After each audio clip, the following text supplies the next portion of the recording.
Lesson 5. What is a pip? What is a pip? A pip is the exchange rate for a currency pair or a measurement of change. For currency pairs displayed as decimals, 1 bit is equal to 0.0001. The exception here is the yen-based pairs, which are quoted with only 2 decimal places.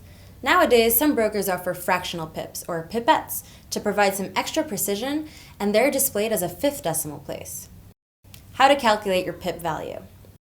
The value change in the quote currency divided by the exchange rate ratio times the amount of units traded is pip value. Let's take a look at this example.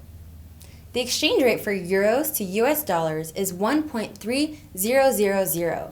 You'll have to divide the value change in quote currency, 0.0001, by the exchange rate 1.3000 times the unit of amounts traded. If it's a mini lot which has 10,000, the value would be 0.76. To convert this to your account currency, all you have to do is multiply this with your currency's exchange rate.